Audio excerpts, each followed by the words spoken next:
Coucou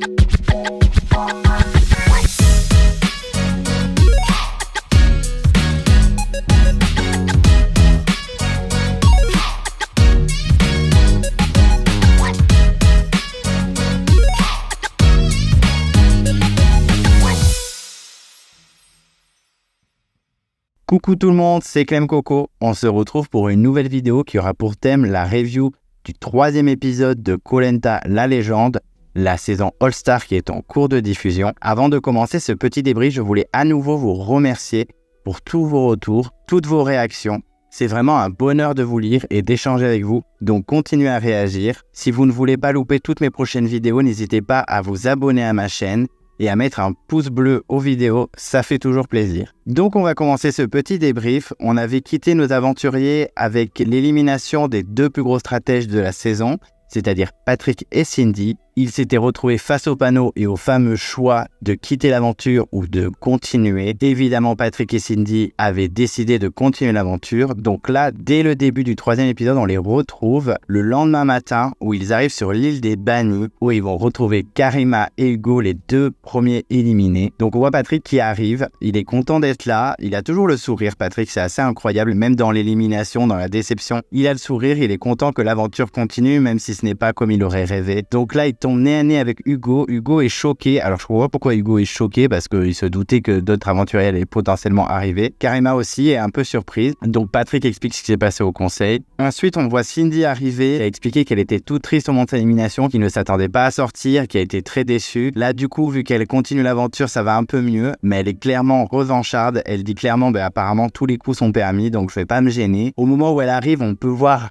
le visage de Karima qui est complètement dégoûtée, elle est trop vénère. Il y a même un gros plan du caméraman sur son visage. Cindy analyse un peu Karima en disant dès que je suis arrivé, j'ai vu le visage de Karima, voilà, le ton est donné. C'est vrai qu'au moment où Cindy arrive, il y a un sacré malaise. Elle s'ignore un petit peu, je sais même pas si elles se sont fait la bise, j'ai pas vu le moment où elles se sont fait la bise. Et donc Cindy explique au conseil qu'elle s'est fait un peu avoir par certaines candidates. Karima sourit et c'est vrai que Cindy demande un petit peu des explications. Karima lui répond que c'est le karma et rapidement on sent la tension monter. Karima qui veut pas du tout discuter, qui lance des petites piques mais ne veut pas faire de débat, alors que Cindy elle essaye de discuter. Karima n'arrête pas de couper court. C'est un peu dommage, même si je comprends que Karima était un peu vexée que Cindy fasse partie des candidates qui l'ont éliminée. Elle peut quand même un petit peu discuter. Cindy est assez ouverte à la discussion, pas trop Karima. J'étais un peu déçu de Karima. Je me suis dit qu'elle était pas forcément passée à autre chose parce que t'es encore dans l'aventure, mais que elle pourrait au moins écouter les arguments de Cindy. Là c'est vrai que ça coupe très court. Elle reste dans son personnage un peu agressif. Après elle l'a pas non plus attrapé à la gorge, mais c'est vrai que c'est dommage que Karima elle veuille pas écouter Cindy, qu'elle puisse pas discuter tranquillement à tête reposée.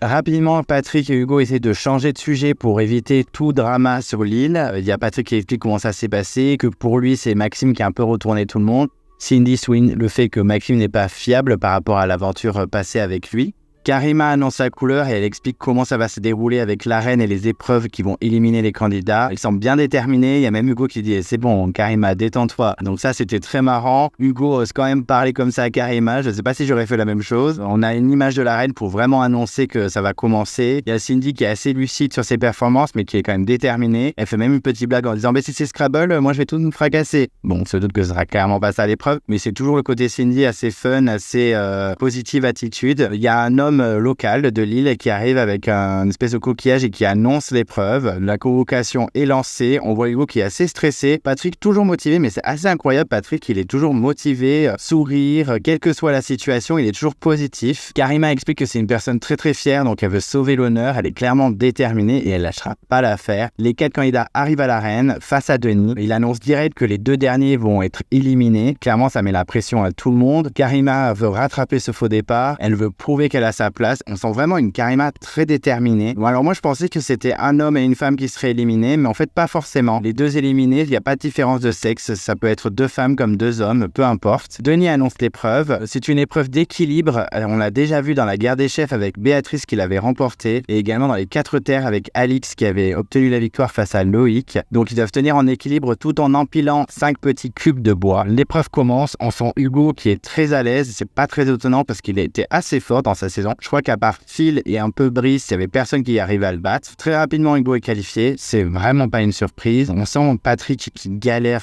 totalement. C'est vrai que Patrick, déjà de base, dans les épreuves, il n'est pas incroyable. Mais là, c'est vrai qu'il n'est pas du tout performant. On sent Cindy quand même assez déterminée. Il y a même un moment où on croit qu'elle va le faire. Et finalement, elle fait tout tomber. C'est vraiment dommage parce qu'elle était à 2 doigts de se qualifier. Et c'est finalement Karima qui réussit. Après, Karima, elle est bonne dans les épreuves. Ça, on peut pas lui enlever. Dans sa saison, elle était excellente. Donc, c'est pas très surprenant qu'elle batte Cindy. On sent Cindy très déçue. Elle est assez lucide sur elle. Elle dit qu'on m'a donné une chance. Et voilà, j'ai pas su la saisir. C'est tant pis pour moi. Elle est très contente de retrouver sa fille. On a un petit mot mignon de Karima qui lui dit elle sera fière de toi. Vraiment, Karima, c'est difficile de la juger parce que vu son passé, elle était tellement une aventure incroyable dans la saison 15 et quand on a vu son début dans la légende, on se dit qu'est-ce qui s'est passé. On sait qu'au fond, Karima, c'est pas quelqu'un de méchant, c'est une aventurière déterminée. Et c'est vrai que là, elle avait été piquée dans sa fierté, elle avait pété un plomb. Et là, on sent dans cette petite phrase que Karima a vraiment un bon fond, que c'est vraiment une bonne aventurière et qu'elle lui a dit elle sera fière de toi malgré toutes les tensions et les histoires qu'elles ont eues ensemble. Patrick est un peu en mode défaitiste,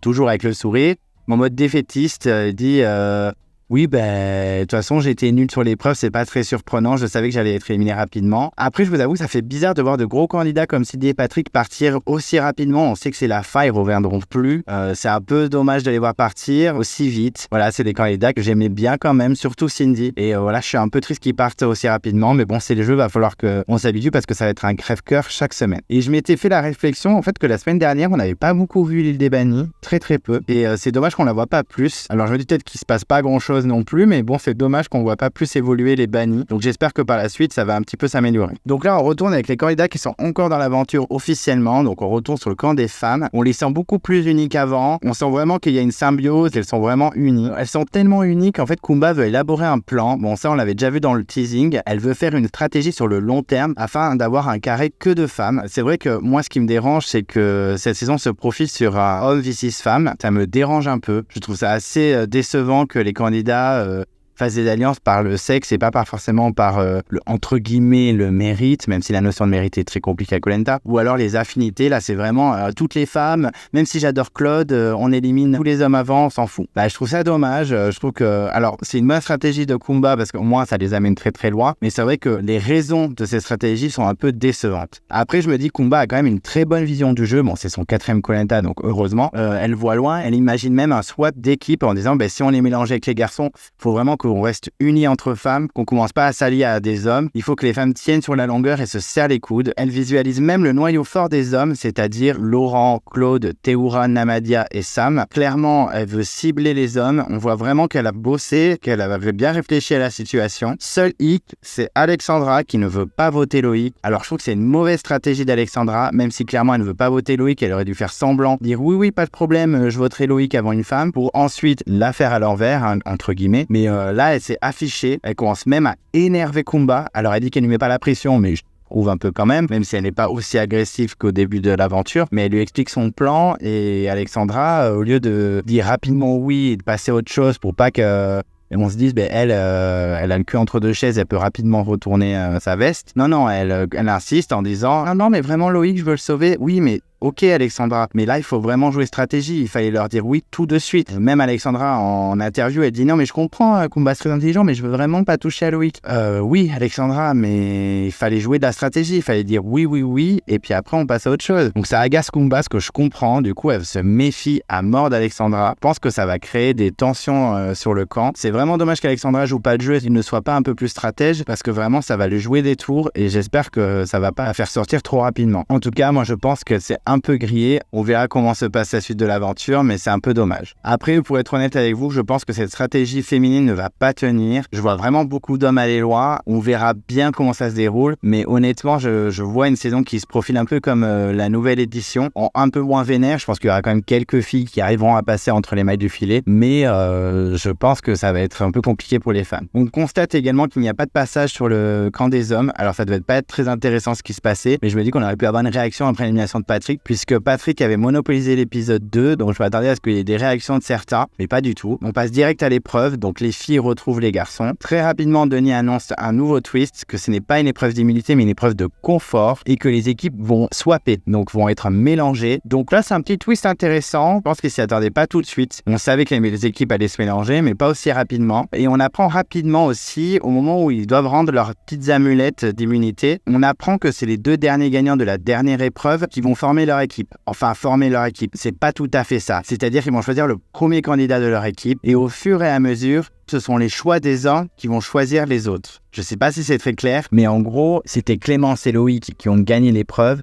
Ils vont chercher une torche avec le nom d'un autre candidat pour la ramener, et c'est ce candidat-là qui retourne aux torches pour en choisir un nouveau, et ainsi de suite. Le but étant de faire 4 hommes et 4 femmes par équipe. Alors je sais pas si j'ai été clair, mais si vous avez vu l'épisode, normalement vous avez compris. Mais en gros, chacun choisit un candidat au fur et à mesure. C'est une nouvelle façon de composer l'équipe, Koh Lanta l'avait jamais fait. J'ai vu une saison Survivor, il me semble que c'est la saison 10, où c'était le même concept mais sans épreuve, c'est-à-dire que le chef d'équipe choisissait un candidat et ce candidat qui choisissait l'autre candidat, etc. C'est un concept que j'aime bien, je trouve ça intéressant, mais en plus dans une épreuve, je trouve ça encore plus intéressant. Et une fois que l'équipe est composée, ils partent faire leur épreuve en équipe qui s'appelle l'épreuve des flambeaux. C'est donc l'épreuve mythique de Koh Lanta. Normalement, c'est la première épreuve dans beaucoup de Koh Lanta. Donc l'épreuve commence, c'est Loïc et Clémence qui partent, et très rapidement les choix se font. Loïc choisit Alexandra, donc clairement ils montrent direct leur alliance. Je trouve ça un petit peu stupide, mais c'est vrai que dans la précipitation on réfléchit pas tellement. Mais Clémence fait un peu la même chose en choisissant Kumba. Même si Kumba avait voté Clémence au premier conseil, on sent qu'elles sont quand même alliées suite à leurs aventures précédentes. Kumba fait un peu la même erreur en choisissant Claude. On voit aussi qu'il y a une alliance entre eux, et très rapidement les équipes se composent. Donc on a l'équipe de Loïc, l'équipe des rouges, c'est Loïc,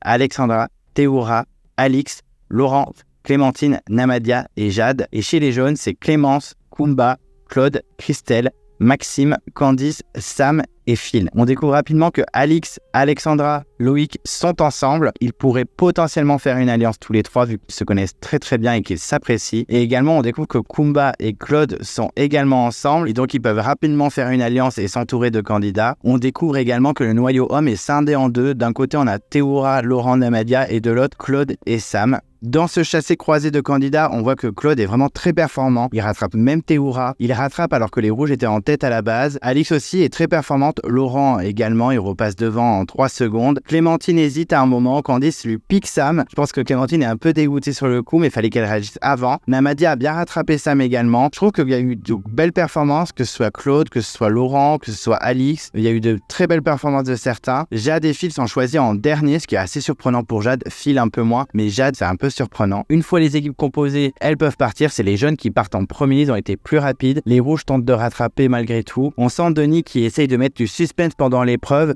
On voit très bien que les jeunes sont très en avance. Je trouve que l'épreuve est plutôt bien filmée. On voit bien l'évolution des équipes. Il y a des caméras à droite à gauche et c'est assez clair. On n'est pas perdu dans l'épreuve. Bon, les jeunes arrivent en premier à l'étape où il faut monter sur une plateforme. C'est Sam qui s'y colle. Les rouges arrivent ensuite. C'est Clémentine qui s'y met. Là, on sent qu'il y a une petite égalité. Il y a un switch chez les jeunes, c'est Maxime qui y va. Chez les rouges, on passe de thé. Puis ensuite Loïc. Maxime y est presque. Il tente tout. Et finalement, c'est Maxime qui arrive en premier. On voit Phil déterminé et qui monte et qui allume la vasque. Donc c'est une victoire des jaunes. C'est pas très surprenant. Il y avait pas beaucoup de suspense, même si Denis a tenté d'en mettre un petit peu. T, par contre, réagit très bien à la défaite, il rassure ses troupes. On sent vraiment qu'il y a une espèce d'unité dans chaque tribu. Maxime est assez fier puisqu'il a contribué à la victoire. Après, moi, je le trouve toujours un petit peu insupportable, à toujours à dire, moi j'ai fait ci, moi j'ai fait ça, c'est parce que gna gna gna. Moi, j'avoue que ce Maxime de la guerre des chais, j'avais vraiment du mal et là, on l'a un peu retrouvé dans son discours. Il est un petit peu agaçant. Je vous avoue que c'est loin d'être un de mes préférés. Il est vraiment agaçant. On découvre que la récompense, c'est le kit de pêche, donc ça aussi, c'était pas très surprenant. En plus, on a pas mal de pêcheurs. Bon, même si Kumba lève la main alors qu'elle dit « Non, mais je vais apprendre », donc je suis sûr qu'elle est autant capable que les autres. On apprend aussi que les jeunes vont partir sur le camp des femmes et les rouges chez les camps des hommes. Donc clairement, les rouges ont un petit peu tout gagné puisque le camp était un peu plus correct que chez les femmes. Et on a une petite vague nostalgique avec Denis qui donne les noms des équipes et qui les nomme comme les 2 premières équipes de la toute première saison de Koh Lanta en 2001, Korok et Lantanai. Alors c'est vrai que c'est pas forcément utile, mais j'ai trouvé ça trop sympa. J'avoue que moi qui ai vu toutes les saisons en plus en temps réel, c'est-à-dire qu'en 2001, j'avais à peu près 13 ans ou 14 ans et j'avais regardé la saison 1 dès le premier épisode. Ça m'a rappelé vachement de souvenirs, surtout quand ils ont remis les vieilles images et ça m'a fait un peu bizarre, une petite vague de nostalgie, c'est toujours agréable. Donc découverte des camps pour les filles qui arrivent à l'ancien camp des hommes. Elles sont choquées par l'organisation et le confort. Il y a même Théoura qui fait une petite blague en mode bienvenue chez les Koroks et en fait avec son accent on a l'impression qu'il dit coloc. Namadia se moque un peu de lui. On a des bannières qui sont rondes, alors d'habitude elles sont carrées ou rectangles et là elles sont rondes, donc pourquoi pas, c'est novateur, c'est sympa. On sent Théoura et Laurent qui sont assez contents du mélange d'équipe, même s'ils restent assez méfiants. Il y a même Laurent qui parle un peu de tout le monde, alors j'avoue que Laurent j'ai vraiment du mal avec lui, même si ça pourrait être marrant ce qu'il dit en disant que Alix ça marche comme un bonhomme, il parle de chaque fille une par une, je le trouve vraiment relou, il est vraiment too much. On sent vraiment qu'il joue avec la caméra et qu'il est plus un candidat lambda. Lui clairement je pense que les caméras il les oublie pas du tout, même s'il est moins insupportable que prévu, il m'agace un petit peu quand même. On sent une Alexandra complètement fan de Théoura, elle est ultra contente d'être dans son équipe. En même temps, dans l'épreuve où il faisait le choix des candidats, c'est elle qui l'avait choisi. Je pense qu'elle avait vraiment envie d'être avec lui. Namadia fait une petite joke avec sa phrase « Faites comme chez vous, mais n'oubliez pas que vous êtes chez nous ». J'ai trouvé ça très marrant. Je trouve que Namadia joue vraiment avec la caméra. J'avais pas le souvenir qu'il était aussi client comme ça. Dans sa saison, je l'avais trouvé limite transparent. Il y avait que le coup du collier que j'avais trouvé ça sympa. Là, je le trouve vraiment intéressant. Il parle pas pour rien ou quand il parle, c'est assez amusant. Moi, j'aime bien Namadia. C'est une petite surprise quand même de cette saison. Et j'espère qu'il va tenir un petit peu parce que je le trouve vraiment intéressant. On sent quand même Clémentine et Jade un peu sur leur retenue, elles sont pas encore à l'aise, on les sent pas encore très bien intégrés. Laurent et Théoura, alors petit moment un petit peu camping avec leurs lunettes de soleil et leur chapeau à observer tout le monde. Bon, mais ça aussi c'est pour la caméra, ils sont habitués. C'est pas forcément des plans que j'apprécie, mais ça fait vivre un peu l'épisode et je sais que le public entre guillemets lambda est assez client ça, donc bon. C'était inévitable. Ils pensent déjà à rallier Alexandra dans leur alliance en disant qu'elle est proche de Loïc et qu'elle peut faire la balance. Mais Théoura est pour une fois assez lucide parce qu'il a peur que ce soit l'inverse, que ce soit Loïc qui fasse la balance et que ce soit les hommes qui se fassent éliminer. Pour une fois, Théoura est assez malin et réfléchit un petit peu plus qu'avant. En tout cas, j'ai l'impression parce que je trouve qu'en stratégie, il est très mauvais. Là, il réfléchit un peu et se dit que finalement, même si Alex, ils peuvent la retourner au niveau des alliances, Loïc peut aussi changer de camp et aller chez les filles. On sent vraiment Loïc et Alexandra qui sont ultra contents de se retrouver. Loïc est vraiment adorable, on sent vraiment qu'il veut protéger son Alexandra. Alexandra c'est pareil aussi, mais Loïc on sent vraiment qu'il parle avec ton cœur. J'ai un peu peur que ça le perde par la suite parce qu'il faut vraiment être stratégique, surtout dans Koh-Lanta la légende parce que tout peut se passer. Mais vraiment ce moment tous les deux, pour moi c'est le meilleur binôme de la saison pour le moment. On sent vraiment que c'est sincère, que c'est un binôme qui ne se lâchera jamais. Moi j'aime beaucoup leur complicité, c'est vraiment agréable à voir à l'écran. Alexandra explique bien qu'elle veut garder Loïc, elle pense aussi à garder Alix, mais clairement Loïc c'est sa priorité. Je pense qu'elle est très contente de ne plus être avec les filles et surtout de plus être avec Kumba et de plus avoir de pression de stratégie féminine, même si pour l'instant je pense qu'elle risque de rester dans la stratégie féminine tant qu'on ne touche pas à Loïc. Et je pense qu'au moment où Loïc va être menacé, elle va rapidement retourner sa veste auprès des filles et tout faire pour protéger Loïc. On découvre l'arrivée des jeunes, ils installent également leur bannière. Kumba est très contente de ce mélange, mais elle nage pas l'affaire au niveau des alliances des filles, elle est vraiment déterminée. J'avoue que là, pour l'instant, dans cet épisode, on est toujours dans le discours homme versus femme, et ça me dérange beaucoup. D'ailleurs, tout l'épisode va être pollué par ce discours. C'est assez insupportable, c'est vraiment dommage, et j'ai vraiment peur qu'on continue comme ça jusqu'à la fin de la saison. Et pour moi, c'est vraiment un discours qui devrait être enlevé de Koh-Lanta. On sent les garçons qui essaient quand même de prendre leur marque, qui sont un peu déçus par l'organisation. Ils commencent à prendre en main les choses. Il y a Sam qui fait un petit sèche-linge, Claude qui veut absolument pêcher, donc il teste direct le kit. Alors par contre, il y a énormément de pression sur Claude, enfin tout le monde qui le regarde. Après, je me dis pourquoi ce serait lui qui commence à utiliser le kit de pêche. Je trouve que personne s'impose trop. Ils sont tous en train de le regarder, on a l'impression que c'est vraiment le héros et tout le monde qui le regarde en mode spectateur. C'est vraiment dommage que personne prenne un peu ses coronesses et se dise ben non, moi aussi je vais tenter de faire le kit de pêche, pourquoi ce serait Claude en premier? Enfin je veux dire, c'est un candidat comme un autre, faut se calmer. Après moi j'aime beaucoup Claude, mais c'est vrai que les autres ne se bougent pas assez pour s'imposer face à Claude. Bon, ce qui nous arrange bien, c'est que grâce à ça, on a pas mal d'images de survie et de l'île, de la mer, c'est vraiment agréable. C'est vrai que cette saison, je trouve qu'on a pas mal d'images de survie. Étant donné le casting, c'est pas surprenant, mais ça faisait quand même pas mal de saisons que ça avait été un peu abandonné. Je crois que dans les armes secrètes, à part Arnaud et ses crabes, on n'avait pas vu grand chose, étant donné que Candice s'était fait éliminer assez rapidement, la pauvre. Là, je trouve qu'on a énormément de plans et c'est vraiment agréable. On sent une Kumba qui surveille pas mal Claude, on sent qu'il y a déjà une alliance entre eux, qu'il y a une amitié forte. forte. Même si Kumba veut éliminer les mecs un par un, on sent qu'elle a un peu une aura sur lui. Même face caméra, elle explique bien qu'elle l'adore, que c'est le candidat le plus complet. Elle est admirative, mais elle arrive à faire la part des choses entre l'amitié et le jeu. À voir si ça va tenir cette alliance féminine ou si l'amitié va prendre le pas sur le jeu. D'un autre côté, on sent Phil qui est assez déprimé. Alors déjà que Phil, on l'avait pas beaucoup vu depuis le début de la saison. Là, il semble complètement déprimé de ne plus être avec Laurent. On a l'impression qu'il est mal intégré. Il essaie de se confier un petit peu à Claude pour avoir un petit peu de soutien. Ils sont tous les deux un petit peu déçus de ne plus être avec Laurent. Mais par contre, il faut que Phil se bouge un peu, qu'il arrive à s'intégrer. Alors il essaye, il fait un matelas pour Kumba, il essaie de se bouger sur le camp pour s'intégrer. Mais il est clairement pas serein et il sent qu'il peut être éliminé rapidement. Mais bon, en même temps, ça nous permet un peu de voir Phil, parce que c'est vrai qu'il avait été complètement transparent. Mais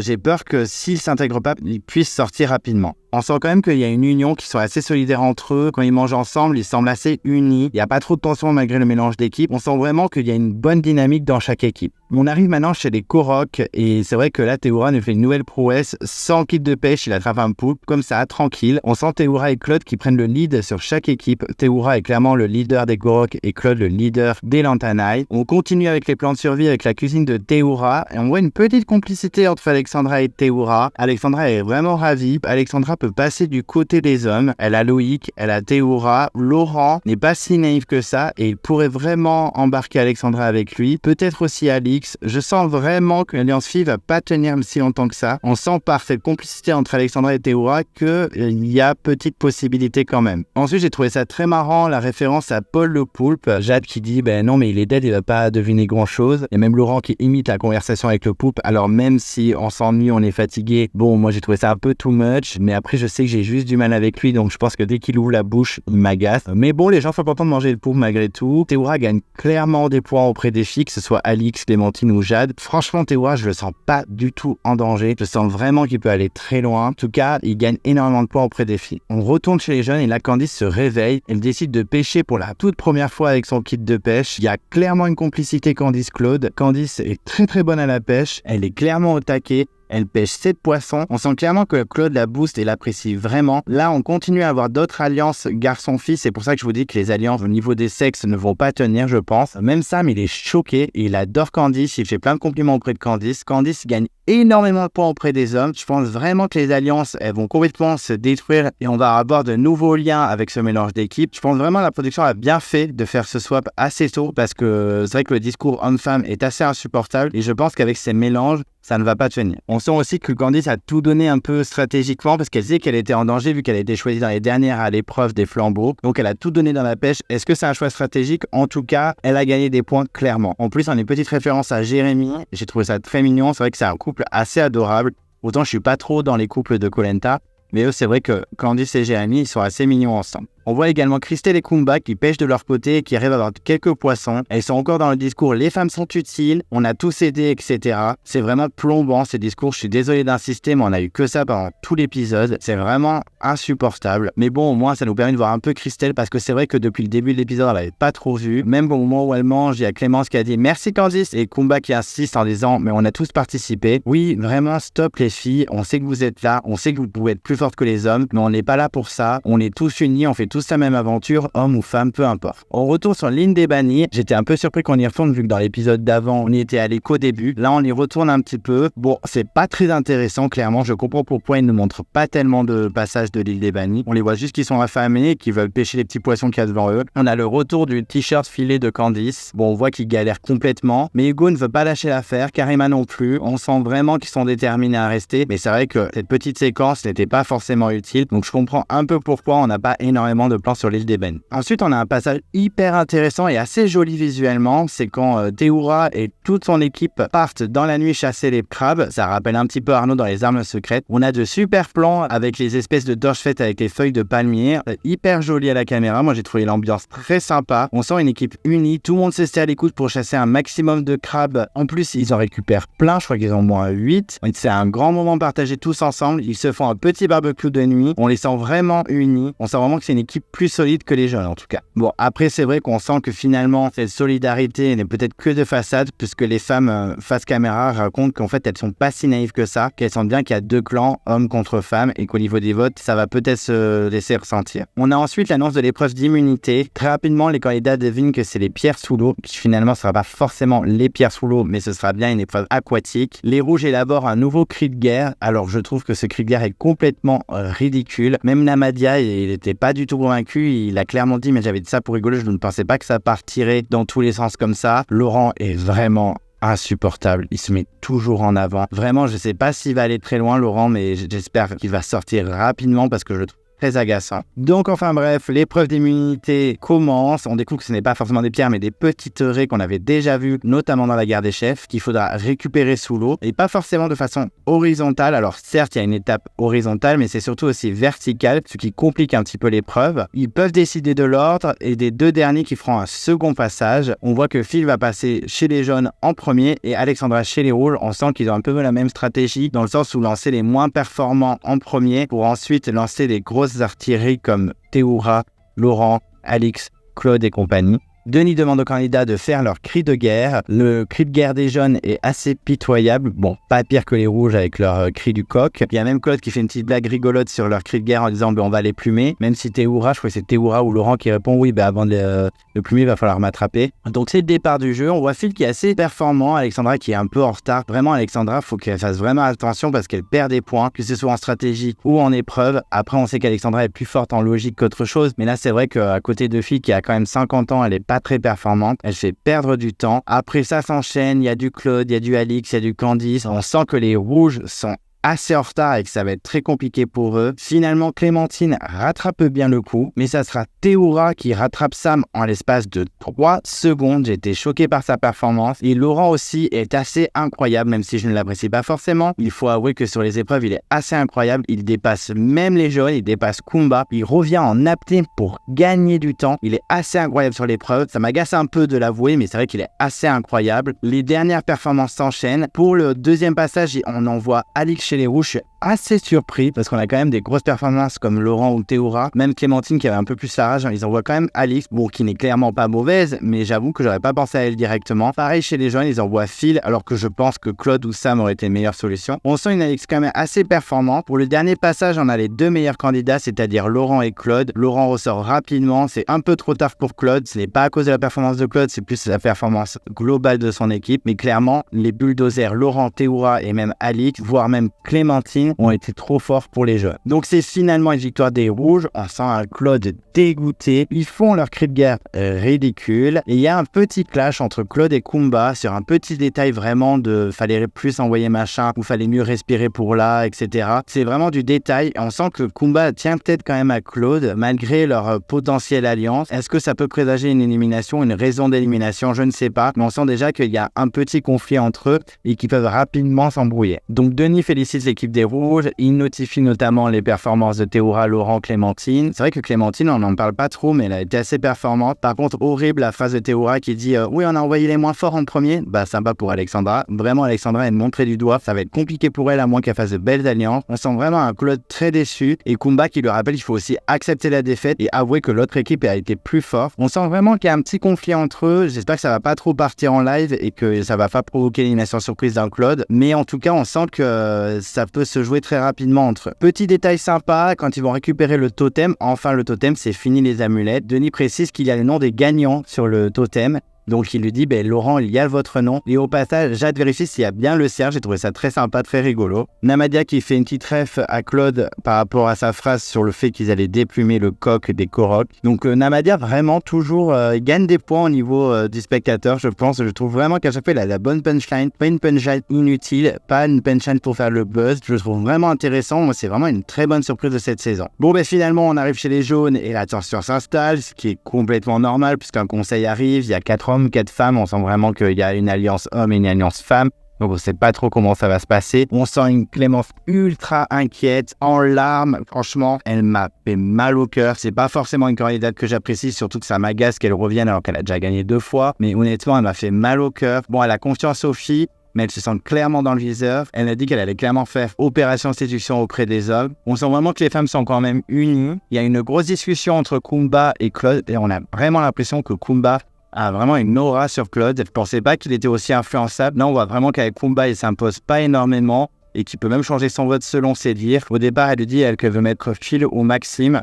Claude, il voulait mettre Clémence, donc il y a vraiment grosse discussion. Elle lui fait comprendre qu'il n'y a pas d'alliance fille, même si c'est faux, même si il y a clairement une alliance fille. Il s'arrange pour finalement ne pas voter Clémence, même si lui s'attend à ce que Clémence sorte pas la suite. Elle lui dit ok, mais tout ça c'est faux. On sent vraiment que Kumba est déterminé. On sent une grosse stratège et ça fait plaisir à voir, même si Kumba, c'est vrai qu'elle m'avait un peu déçu en début de saison. Là, on sent vraiment qu'elle est déterminée, qu'elle est là pour vraiment prendre sa revanche et clairement, elle va faire passer les stratégies face à l'amitié. Et ça, c'est intéressant. C'est plutôt intéressant par rapport à des alliances pré-game où c'est clairement l'amitié qui prime. Kumba veut à tout prix se séparer de Maxime qu'elle ne sent pas du tout, qu'elle sent faux. Elle se dit qu'il fait le coq devant tout le monde et que derrière il casse sans limite. Moi, c'est pas une image que j'ai de Maxime et je ne suis pas sur l'île donc je peux pas deviner, mais c'est vrai que c'est pas l'image que la production montre de Maxime. Au départ, Clémence ne voulait pas trop voter Maxime. Kumba lui fait clairement comprendre que c'est soit Maxime, soit elle. C'est vrai que c'est une réaction un peu bizarre de Clémence. On n'est pas là pour faire dans les sentiments. Je suis assez d'accord avec Kumba quand elle dit stop aux sentiments. On est là aussi pour aller le plus loin possible. En plus, elle fait clairement comprendre que les femmes étaient plus performantes et volontaires sur l'épreuve. Clairement, c'est vrai que le discours de Clémence est un peu surprenant. Moi, à sa place, personnellement, je suis plus en danger qu'un autre. Même si je l'apprécie,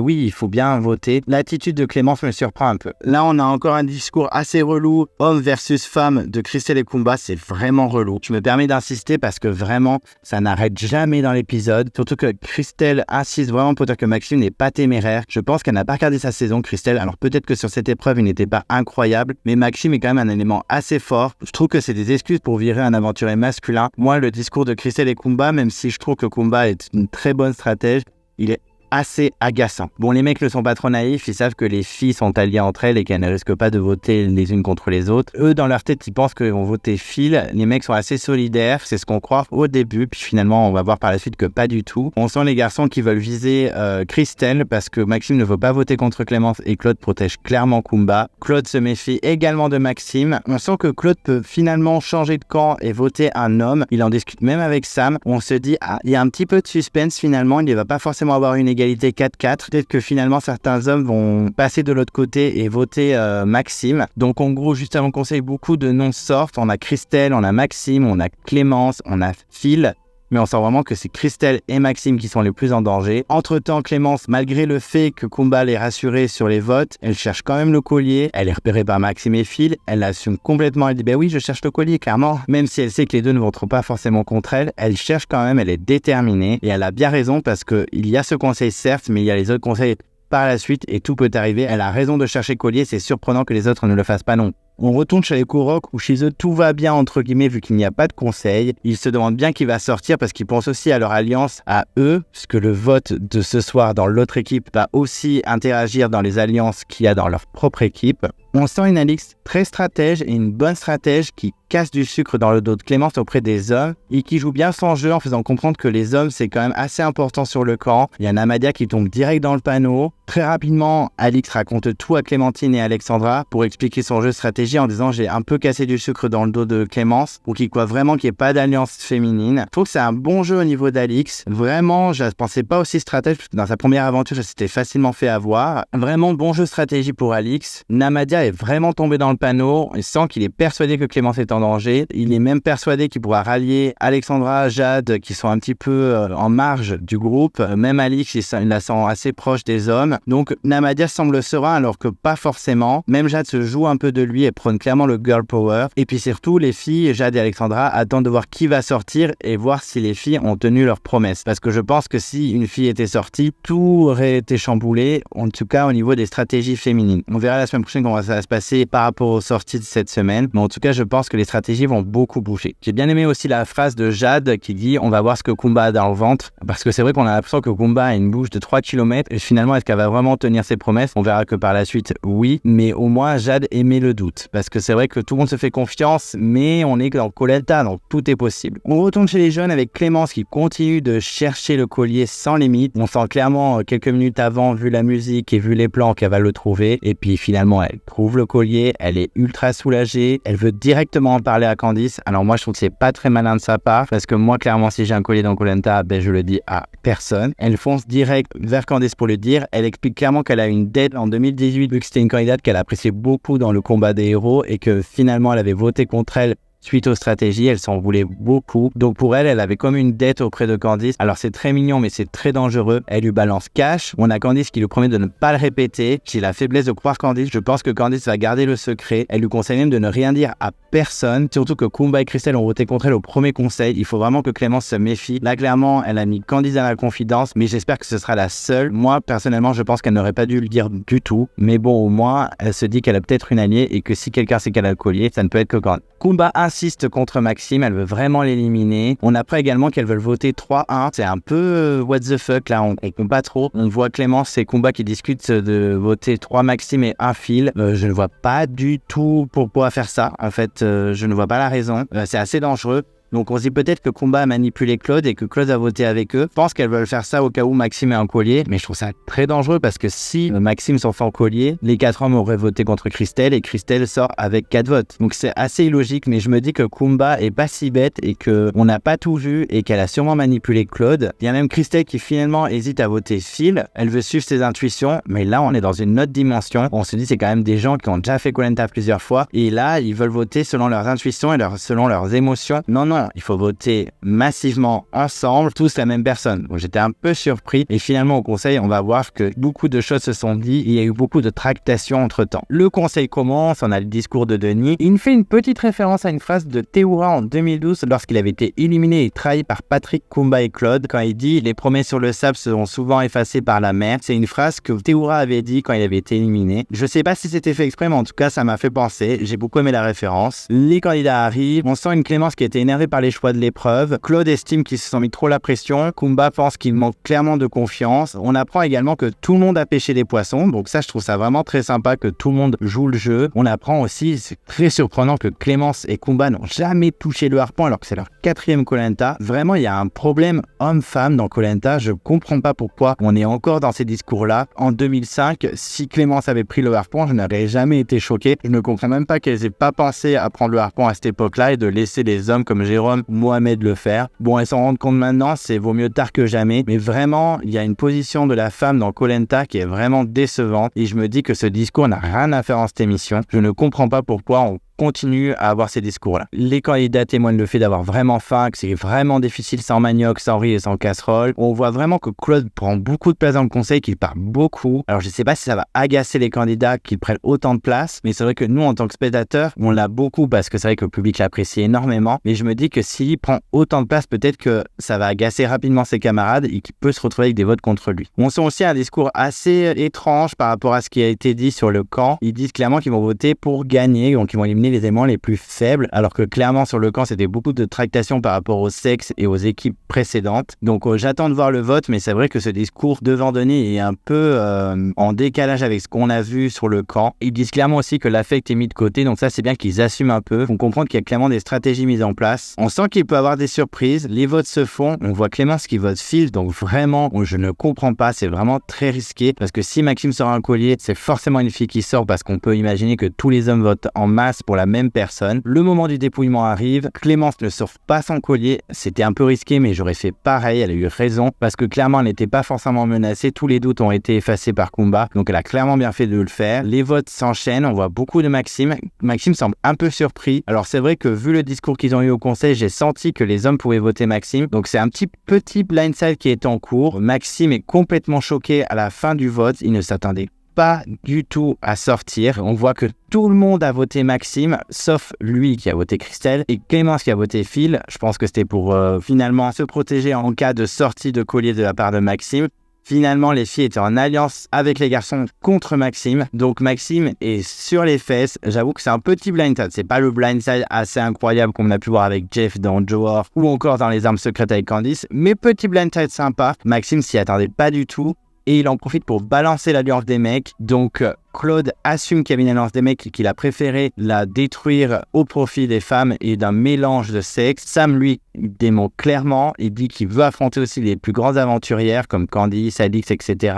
Les deux ont l'air pour un Koh-Lanta mix. Claude le termine un petit peu. Il espère ne pas s'être fait trop avoir par les filles, mais je pense qu'il va un petit peu le regretter. Après, on verra, tout est possible et je pense que Claude ne va pas se laisser faire comme ça. Sam pensait clairement Maxime stratégique, alors que moi, clairement, je pense que Maxime n'était pas du tout stratégique. On sent Maxime déçu parce qu'il a vraiment essayé de faire du social et de s'arranger dans cette saison et finalement ça ne l'a pas aidé. Moi je suis clairement déçu car il ne croisera jamais le chemin de Sumbi et je suis un peu déçu parce que je voulais voir cette rivalité dans cette saison. Voilà, c'est un peu dommage qu'on ait loupé un Cyril Maud pour une Siggy Maxime qui ne se croiseront jamais, surtout pour qu'ils partent aussi vite. Donc c'est un peu dommage. On voit ensuite Maxime qui est face au message, il est un peu comme un gamin. Bon, il part sur l'île des bannis, c'est pas très surprenant vu comment il est déterminé. Et l'épisode se termine sur un petit teasing de l'épisode de la semaine prochaine. On voit sur l'île des bannis que l'épreuve sera une épreuve qui a été déjà vue dans les 4 terres. Une épreuve qui était en binôme où il faut faire glisser un balai sur une planche amovible. Impatient de voir comment les bannis vont s'en sortir. On voit qu'une des 2 épreuves pour les candidats encore en cours, ça sera le paresseux. Et le record sera battu, mais par qui? Alors il y aura sûrement Laurent, Jade, Théoura, Sam, dans ceux qui battront le record. On verra s'il y en a plusieurs ou non. On voit également que Christelle veut changer de bord. On sent aussi Laurent qui discute stratégie avec une femme. On ne voit pas qui c'est. On sent qu'il peut y avoir des retournements de situation. Même Namadia dit qu'il y aura du jamais vu. Donc j'avoue que ce petit teasing est assez intéressant. Je suis assez impatient de voir le prochain épisode. Dans l'interview finale, on sent Maxime vraiment déçu et très surpris. Moi, personnellement, je suis assez surpris que les hommes aient retourné leur vote contre Maxime. Je trouve que c'est un peu tôt, j'espère qu'ils ne vont pas le regretter. Le bilan de cet épisode, c'était un épisode très sympa, rempli de surprises, qui se termine sur un petit blindside. L'épisode est assez bien réalisé, il est bien monté, même au niveau des épreuves, on a assez bien vu, c'était assez bien foutu. On a un peu plus vu les bannis, mais pas non plus énormément. Peut-être qu'il n'y a pas finalement grand-chose à voir. C'est peut-être pour ça qu'ils sont pas mal coupés au montage. Je trouve qu'il y a eu énormément de discours hommes versus femmes. Ça, c'est vraiment insupportable. Je sais que je l'ai beaucoup dit dans ma review, mais c'est insupportable. Je ne comprends pas pourquoi en 2021 on a encore des discours comme ça. Il faut arrêter de dire que les hommes sont meilleurs que les femmes ou inversement. On s'en moque. Il y a plein de femmes qui ont gagné Koh-Lanta. Il y a plein d'hommes qui ont gagné Koh-Lanta. J'espère qu'on va pas être inondé de discours comme ça jusqu'à la fin de la saison parce que c'est assez insupportable. Mais pour conclure, j'ai trouvé l'épisode très sympa, très rythmé. Je me suis pas ennuyé. Il y a vraiment de belles personnalités. Je trouve que personne est inutile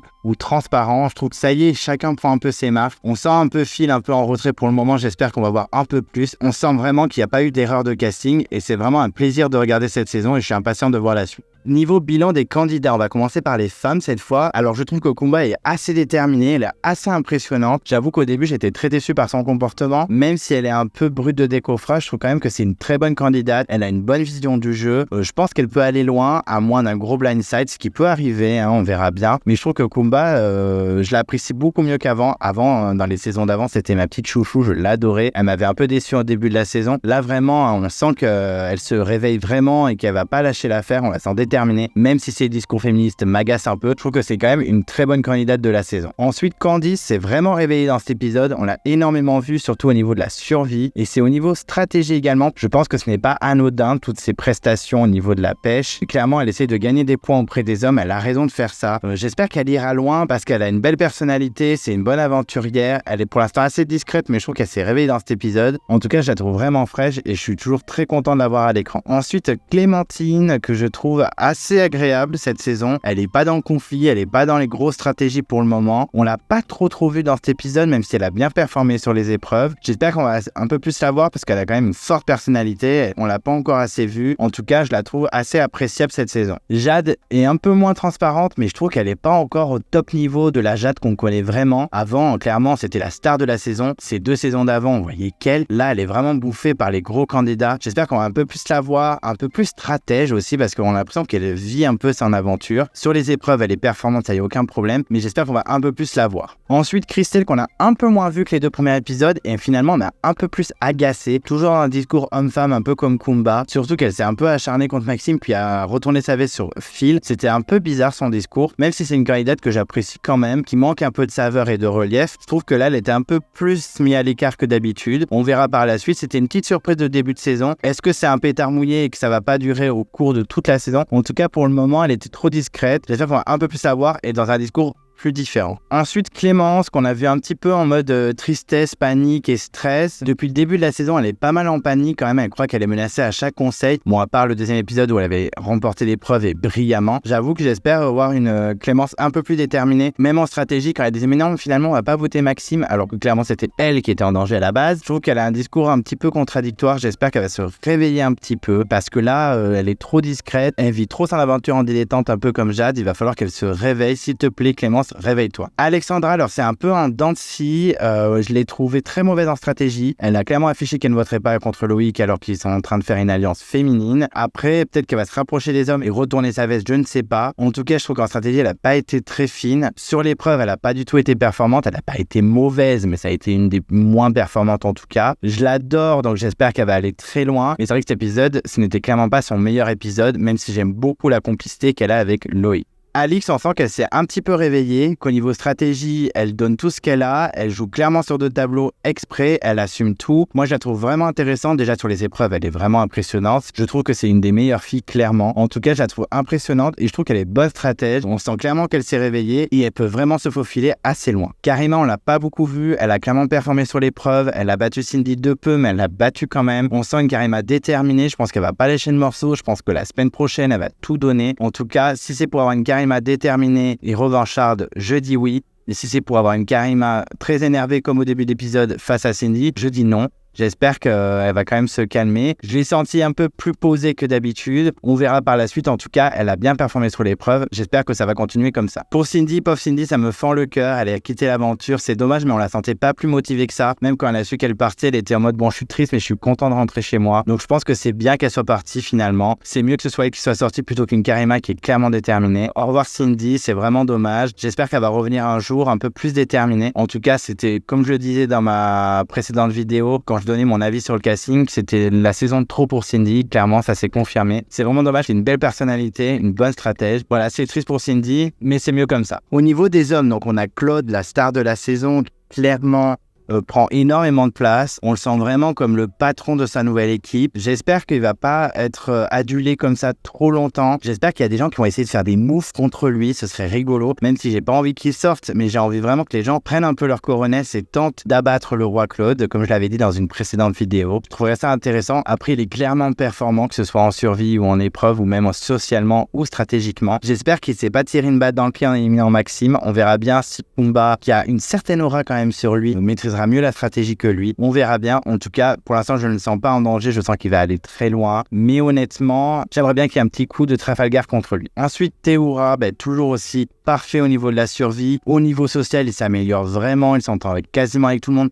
Je le sens pas du tout en danger. Il a gagné des points auprès de toutes les candidates. Sur l'épreuve, il était ultra performant. Honnêtement, Théoura peut vraiment aller loin. J'espère qu'il va pas se faire avoir en réunification. Mais pour l'instant, il est très très bien placé dans son équipe. Ensuite, Laurent qui m'agace beaucoup.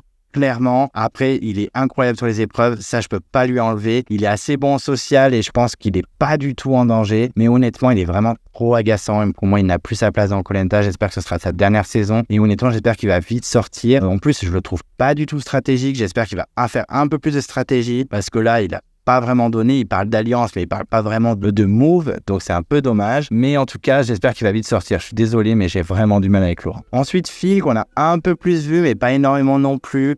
Et qu'on l'a vu, c'était assez négatif dans le sens où il se mettait de côté, il n'arrivait pas à s'intégrer, que Laurent lui manquait. J'espère qu'il va un peu plus se réveiller, qu'il va être un peu plus stratège parce que dans sa première saison, il était ultra stratégique. Là, on sent vraiment qu'il a du mal à prendre sa place au milieu de ses gros candidats. Il va falloir qu'il se réveille parce que c'est quand même un candidat assez intéressant. Donc j'espère que ça va aller un peu mieux par la suite et qu'il va pas se faire éliminer tout bêtement. Sam, très discret également, à part au conseil où on l'a un peu vu parler de Maxime, il était assez discret, on l'a pas vu performer de malade dans l'épreuve. J'espère qu'on va un peu plus le voir par la suite parce que c'est quand même un candidat assez intéressant. Il n'a pas l'air d'être en danger pour le moment. De toute façon, il est protégé par Claude. Donc, pour moi, il va aller assez loin. Je pense qu'on verra en réunification.